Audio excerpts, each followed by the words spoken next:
If you're new to option trading, what should you be looking for or trying to trade? Let me put it that way. ETFs or individual stocks? Well, I understand the appeal of trading options on individual stocks. First of all, they come up in the news, whether it's Nvidia or Micron or IBM or SpaceX or something like that. You see them on the news, you think, hey, maybe I want to trade that. On the other hand, ETFs, well, they're the overall market, or at least they can be a trade in the overall market. But which is better? Let's take a look at some very specific numbers and that might help you make a choice about what you want to do. So the big advantage of ETFs, or at least the big ETFs like SPY, which is the ETF that tracks the S&P 500, or QQQ, which tracks the NASDAQ 100, or IWM that tracks the Russell 2000. Those have typically very liquid options. The bid-ask spreads are relatively tight. A lot of open interest, a lot of trading activity. Let's take a look and see what I mean in these things. So I'm looking at SPY right now. Let's open up 37-day options. These options for a $752 underlying price, these are 4 and 5 cents wide. And that's not as tight as they can get. They can get, 2 cents wide sometimes a penny wide, sometimes. But right now, while we're looking at these, they're 2-3 cents wide or 3 or 4 cents wide. That's pretty tight. Their open interest is very high. There's a lot of trading going on in these SPY options. Let's look at IWM. IWM is the Russell 2000 ETF, little wider, okay, not quite as liquid, 5 cents wide, 7 cents wide. Let's go down and look at some 30-day options, see if they're any better. Yeah, a little bit. No, actually not really. Now let's go to the 2-day options, just see what I mean. Here in the 2-day options, 2 cents wide. Okay, and extremely high open interest. So there's a lot of activity, at least in IWM, in the short-term option, the very close to expiration options. But you see my point. The other big advantage of these things is that many of them, at least IWM and SPY, have single points between their strike prices. What does that mean? It means that you can create a short vertical or a long vertical with 1 or 2 strikes in between them and have very low risk or relatively low risk. Okay, use this as an example. If I'm bullish on IWM, I might sell the 294 put and buy the 293 put. Max loss on this trade is $71. It's the difference between the strikes, 293 and 294, 1 point times $100 a point minus the credit. $29 is $71 of risk. That's pretty small. That's about as little risk as you're going to get in most option strategies. So these are some of the advantages of ETFs. Liquid products, single points between strikes, tight bid-ask spreads, things like that. Now, you say, well, why would I want to trade an individual stock? Let me show you why. Keep in mind, or just take a look at this. Let's go back to SPY, for example. SPY. The overall volatility is 16% in these 37-day options. Okay, I'm going to go into a watch list, and these are just the top stocks traded in the last hour on the platform. The IVX is the number I'm looking at. Holy smokes. Remember SPY had 16.7% volatility? Tesla 53, Apple 30, Nvidia 44, Microsoft 47. Scroll all the way. Let's go see the lowest to highest. Apple, UNH 40%. These are 2, 3, or more times more volatile than the ETFs. That means that their option prices are elevated. Okay, so there is potentially more reward trading individual stocks or options on individual stocks than there are ETFs. But Why is that? Why does an ETF that represents 500 stocks have lower implied volatility in its options than in the individual stocks themselves? The reason is diversification. A diversified portfolio, especially one of 500 stocks, is going to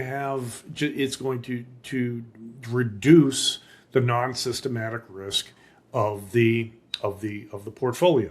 Non-systematic risk is the risk specific to Apple, specific to Google, specific to Tesla, right? Apple, doesn't sell as many iPhones, or Tesla doesn't sell as many cars, or whatever. Those are company-specific risks. When you have a portfolio, it reduces that risk, that company-specific or unsystematic risk. Therefore, the portfolio has lower volatility. That's why SPY has 16% volatility, and the individual stocks have 3 or 4 times the volatility. Let's go take a look at the liquidity. This is another big issue. Now, the liquidity, the ranking, let's look at Tesla for an example. Let's go out to 37 days. These are 20 cents wide. Again, lots of open interest on these. This is 15 cents wide. This is 15. This is 10, 15, 10. This is 15. The markets are wider.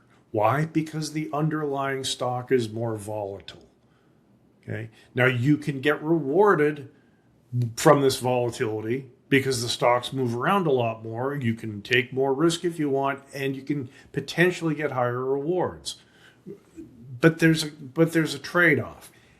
Taking that more risk, maybe am I bullish on Tesla?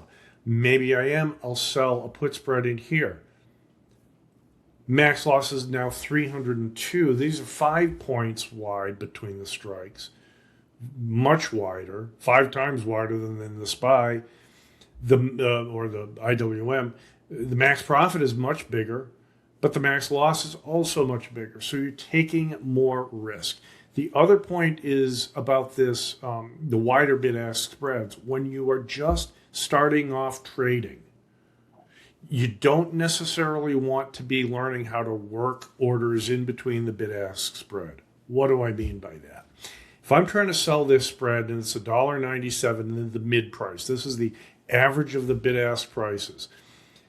Just hitting bids and lifting offers, in other words, trading at the market, I could sell this at $1.80. I don't want to sell it at $1.80. I want to sell it closer to the mid price of that spread, which is close to its fair value. But maybe I can't get filled at $1.97.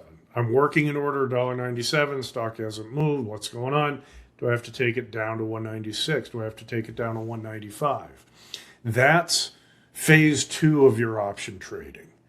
That's sort of getting into intermediate trading skills. You're going to learn it eventually, but if you're a brand new option trader, maybe that's something you put off to the side until you come to grips with the strategies, the risk, the probabilities, the volatility, all that stuff. That should come first before you worry about getting executed on a spread.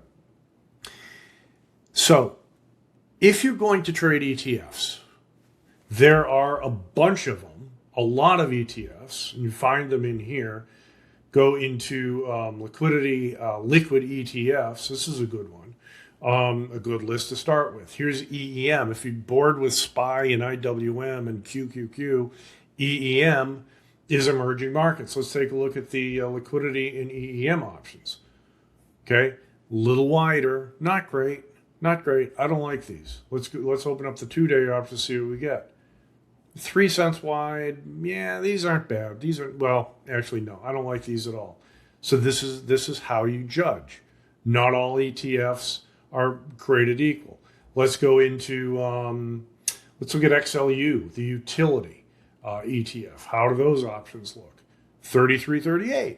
Not bad. 17.19. 2 cents wide. Not bad. Let's go out to the 2 days, see what they're giving us. 2 cents here, 5 cents here, 2 cents here. Kind of, not bad, not bad. Let's look at XLE. Okay, again, single point strikes. 5 cents wide on these options, 3 cents wide, 8 cents wide, a little bit wider in XLE. How about XLF? the financial sector. Here's another, I know these are liquid. 4 cents wide, tighter markets, lots of open interest. So you can fish around sector ETFs like XLF or XLU or XLE, that sort of stuff, or even individual ETFs like the silver ETF. That's a commodity ETF, and that has relatively tight bid-ask spreads too. Again, and much higher volatility than SPY. So, as a new trader, yes, go if you feel compelled to trade options on an individual stock, go for it. Go for it. If you have a hunch that the stock is going to go up or down or whatever, fine. Use a smart option strategy to express it.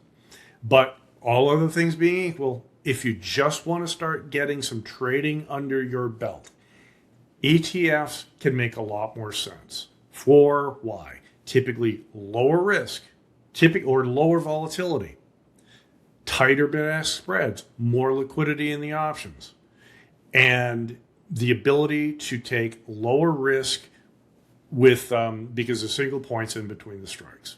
So none of this is a trade recommendation. If you do decide to trade this stuff, please use a smart strategy and do not take any more risk than you are comfortable with.